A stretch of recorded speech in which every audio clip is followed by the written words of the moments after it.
Hi, everyone. What a week it's been.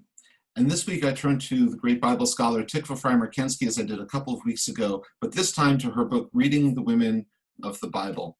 And in this book, Frymer-Kensky is very explicit about what she sees in the Bible as a real revolution in thought and consciousness, in which God is the God of change, characters who are on the margins take center stage, and no human being has power or prestige for any length of time that's not finite and temporary.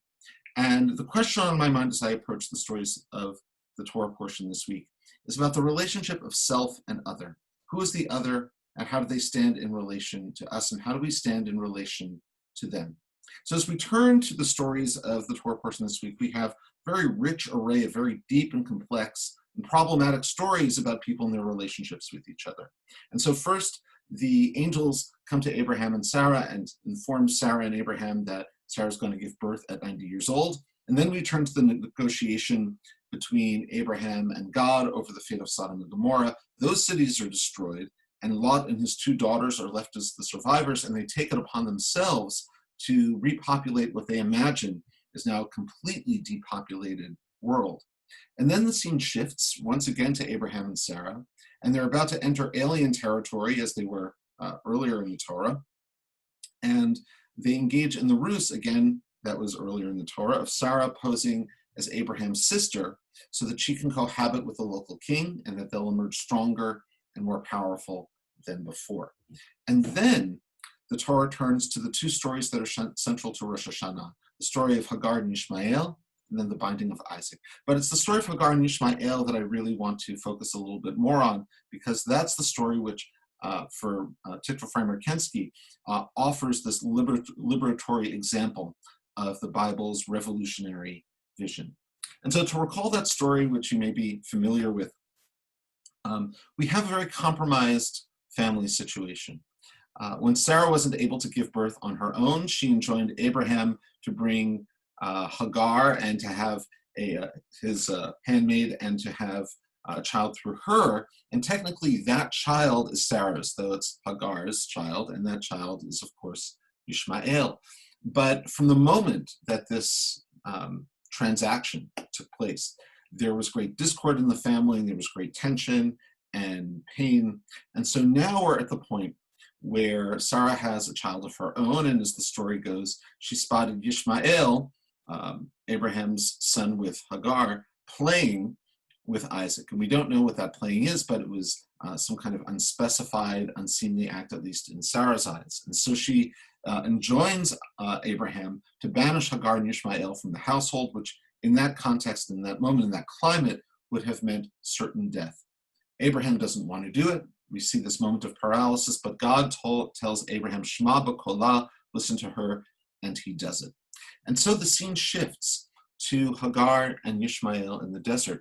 And just at the moment that Ishmael, who we estimate is about 13 years old at this point, is at the point of death, the text of the Torah says, Vayishma Elohim et kol hana'ar ba'asher husham, that God hears the voice of the child in the place where he is what it says literally.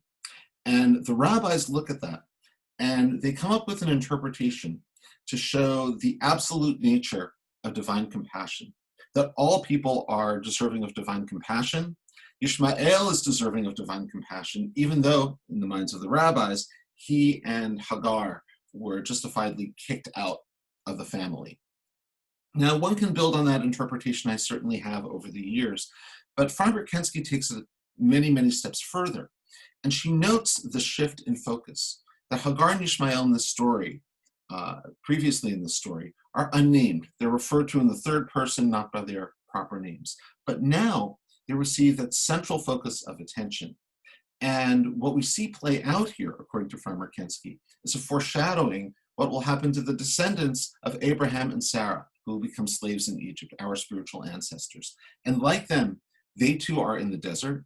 Like them, they survive in the desert only through the supernatural intervention of God. And like our spiritual ancestors, Hagar and Ishmael cry out, and God listens to their cries of oppression. So in other words, Hagar and Ishmael foreshadow the tale of our ancestors being slaves in Egypt and then being liberated from Egypt. So the oppression and the liberation of Hagar and Ishmael foreshadows the oppression and liberation of the children of Israel, the descendants of Abraham and Sarah, and our spiritual ancestors. So in the way that Frymer-Kensky says it, Hagar and Ishmael, the so-called other, are us. And that's the point that I find so compelling, not only about these stories or this Torah portion, but about the Torah and perhaps all of Jewish tradition in general. Because the way I've come to understand Jewish tradition, again, through the lenses of thinkers like Tikva Frymer-Kensky, is that the whole point is to see ourselves living in the place of the other. Because the division between self and other is ultimately an illusion. Because as long as there's pain in the world, even if we feel ourselves to be above that pain or transcending it or insulated from it, it is our pain. And if it's our pain, we have an obligation to be agents of healing and change. So we live much of our lives thinking that there is a self and other, that the other is oppressed, not we.